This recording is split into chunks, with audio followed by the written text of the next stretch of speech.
Nagbabala ang Panginoong Hesus laban sa mga pagkukunwari, ikalawang bahagi. Ang paghatol ng Diyos sa Sodoma at Gomora ay isang pamilyar na kwento sa sinumang bumabasa ng banal na aklat. At kahit na sinabi ng Diyos kay Abraham na siya'y magpapakita ng awa sa mga lungsod nito, kung mayroong 10 matuwid na matatagpuan doon, nalalaman pa rin po natin na ang aktwal na bilang ay mas higit na mababa kaysa doon sa nabanggit. Nagpadala ang Diyos ng 2 anghel upang wasakin ang parehong mga lungsod at ang mga lugar na nakapalibot sa lungsod na ito. Sa tuwing binabasa natin ang ulat na ito, nahaharap tayo sa katotohanan na ang paghatol ng Diyos ay para sa lahat ng mga makasalanan. Katulad po ng paalala sa atin ni Apostol Pablo sa kanyang mga sulat sa mga taga-Roma, Kabanata 1 at talatang 18, nahayag mula sa langit ang puot ng Diyos, laban sa lahat ng kasamaan at kalikuan ng mga taong sumisikil sa katotohanan sa pamamagitan ng kanilang mga kasamaan. Ayon po sa ating nabasa, ang paghatol ng Diyos ay hindi maiiwasan, lalo't kapag atin ding ginagawa ang mga parehong bagay na ginagawa nila noon. Sa aklat po ng Roma, Kabanata 3, talatang 9 at talatang 11, ano ngayon ang ibig nitong sabihin? Tayo bang mga Hudyo ay nakakahigit sa iba? Hindi, sapagkat isinakdal na namin ang lahat ng tao, Hudyo man o Grego, na sila ay pawang nasa ilalim ng kapangyarihan ng kasalanan. Mga kapatid, ang Diyos ay ganap na matuwid. Siyang nagbibigay ng katwiran upang hatulan ang bawat isa sa atin sa mga nahiwalay sa Kanya, nahiwalay sa Kanyang presensya at patungo sa impyerno. Sa liwanag ng katotohanan ito, dapat tayong lumapit sa ating Panginoon at kilanlin ang ating mga kasalanan sa Kanya. Gaya ng sinabi ni Haring David sa aklat ng Awit, Kabanata 8, talatang 9, O Panginoon, aming Panginoon, ang kadakilaan ng iyong pangalan ay makikita sa buong mundo. Ang konsepto po ng pagiging maringal ng ating Panginoon ay naglalagay sa ating mga isip upang ating pagbulay-bulayan sa kung paano ang ating Panginoon ay higit sa saklaw ng ating mga pangunawa. Sa aklat po ng Awit, Kabanata 8, talatang 1 hanggang talatang 3, O Panginoon, aming Panginoon, ang kadakilaan ng iyong pangalan ay makikita sa buong mundo, at ipinakita niyo ang inyong kaluwalhatian hanggang sa kalangitan. Kahit mga bata at sanggol ay nagpupuri sa iyo, kaya napapahiya at tumatahimik ang inyong mga kaaway.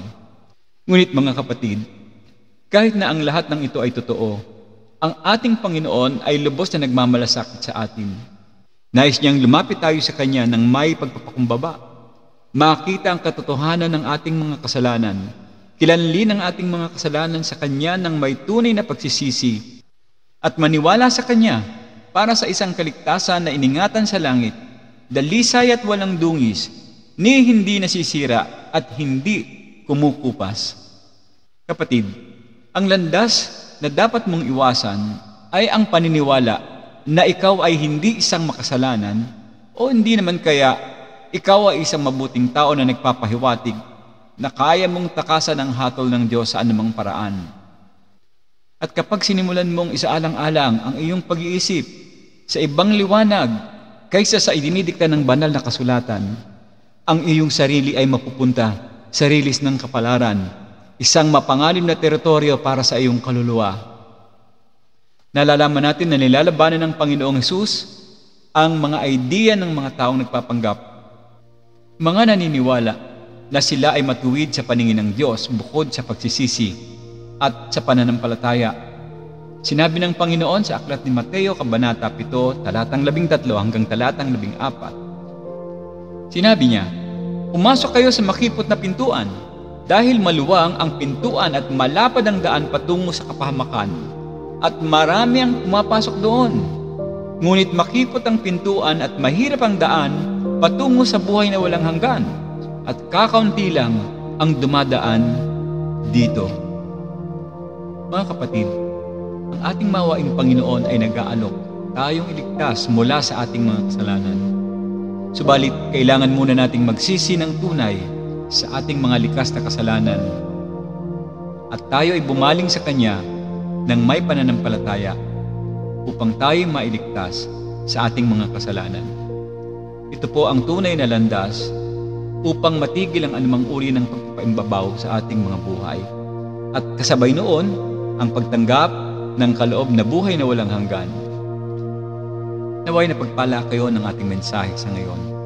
Dalangin ko po bukas ang inyong pagsubaybay muli sa pagpapatuloy ng ating pag-alam sa mga babala na ibinibigay ng Panginoon nung siya'y nangangaral dito sa lupa.